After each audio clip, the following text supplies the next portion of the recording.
Buenos días, chicos. Ahora vamos a trabajar una nueva sesión de aprendizaje en razonamiento verbal. Nuestro tema de hoy es conectamos las palabras en textos y oraciones.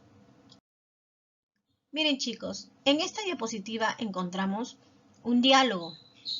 Vamos a observar y luego responder. ¿Sí? Entonces, seguidamente lo vamos a leer para poder comprender de qué trata el diálogo. Vamos a leer entonces el primer diálogo. Primero se le pone sal al huevo. Después se echa el aceite en la sartén.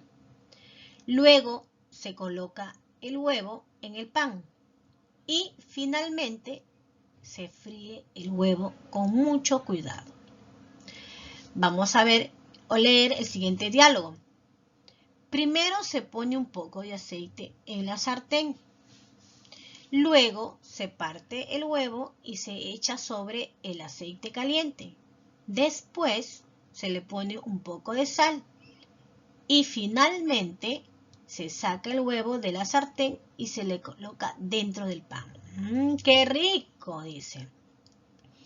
Hemos observado dos diálogos diferentes. Y estos diálogos nos hablan sobre cómo freír el huevo, ¿sí?, para luego ponerlo dentro del pan. Pero, ¿cuál de estos dos procedimientos será el correcto para preparar el pan con huevo? ¿Te has dado cuenta el primer diálogo con el segundo diálogo? ¿Cuál es la diferencia entre estos dos diálogos? ¿Y qué indican las palabras subrayadas de color diferente? ¿Por qué se habrán subrayado esas palabras?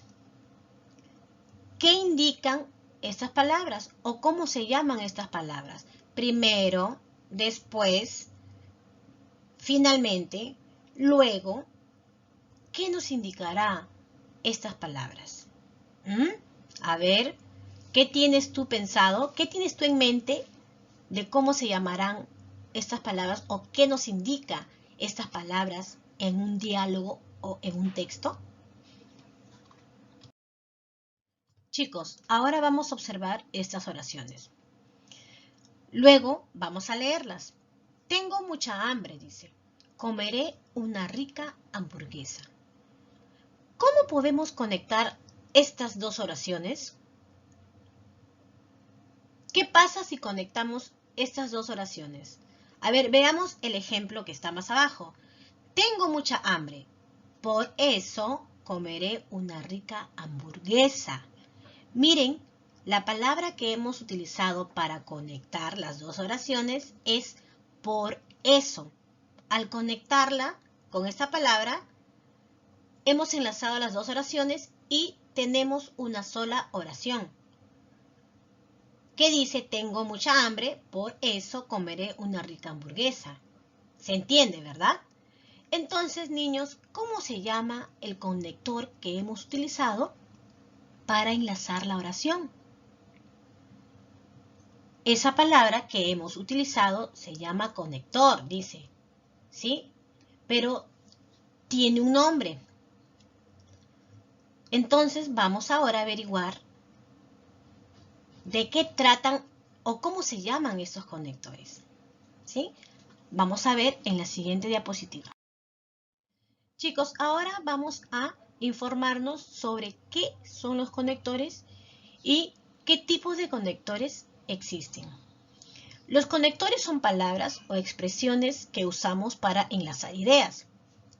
Estos relacionan lo que se va a decir con lo que se ha dicho antes, ¿sí?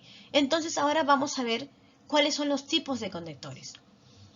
Encontramos conector de causa, conector de consecuencia, conector de oposición, conector de secuencia y conector de adición. En el conector de causa encontramos las palabras pues, porque, debido a, ya que, a causa de, coma, etc. Veamos un ejemplo. Me dio tos porque tomé helados. Aquí el conector de causa es porque. ¿Sí? Consecuencia. en conector de consecuencia encontramos las palabras que son por eso, en consecuencia, por tanto, así que. Leamos un ejemplo. Tengo sueño, por eso iré a dormir. Aquí el conector es por eso, porque está sombreado, ¿sí? La palabra por eso está más oscurita que las demás. Y en conector de oposición encontramos las palabras pero, sin embargo, si no, aunque, más, etc. Un ejemplo referente a este conector es estudié pero desaprobé el examen. Aquí el conector es pero. Luego, conector de secuencia es primero, luego, después, finalmente, etc. Una oración referente a este conector es primero visitaré la iglesia, luego la plaza. Y finalmente un conector de adición.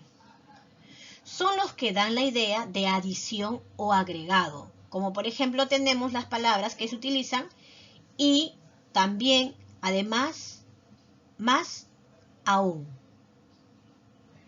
Y la oración que podemos escribir referente a este conector es hoy compré chompas y pantalones.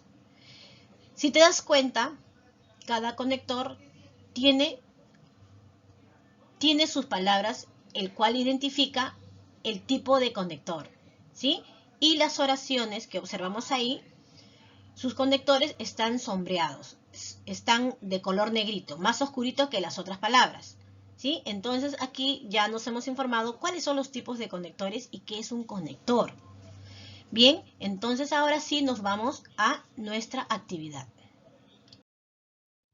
Ahora vamos a la actividad. En tu cuaderno de razonamiento verbal vas a escribir la fecha correspondiente al día de hoy, viernes 29 de mayo del 2020. Luego escribirás el título que corresponde al tema que hemos trabajado hoy día. Conectamos las palabras en textos y oraciones. Y tu primera actividad, la cual la vas a realizar en tu cuaderno, es copia las oraciones en tu cuaderno. Luego subraya los conectores que encuentres en las siguientes oraciones. Oración A. Leeré un cuento, luego leeré una novela. Oración B. Visitaré a Camila, también visitaré a Luana. Oración C. Vino, pero llegó tarde. Oración D. Se bañó, después se vistió. Y oración E dice, en la costa hay humedad, en cambio, en la sierra el clima es más seco. Recuerda que ahí tienes que subrayar los conectores, ¿sí? Muy bien, ahora vamos a la siguiente actividad. En esta segunda actividad vas a observar la imagen y vas a escribir dos oraciones utilizando conectores de adición. Recuerda, en la diapositiva anterior te hablé de los tipos de conectores. Una de ellas fue la de adición. Entonces guíate de lo que dice ahí, guíate del ejemplo y escribe dos oraciones utilizando los conectores de adición, pero observa también la imagen para que te puedas guiar. Y actividad 3 te pide que escribas una pequeña historia en la que utilices los conectores que aprendiste hoy. Y después de escribir tu pequeña historia, vas a subrayar los conectores para que puedas identificar cuáles son los conectores que utilizaste. ¿Sí, chicos? Muy bien. Entonces, hasta ahí hemos terminado con nuestras actividades. Espero les haya gustado el tema de hoy. Que tengan un bonito día, cuídense mucho y nos vemos en una nueva sesión de aprendizaje en razonamiento verbal.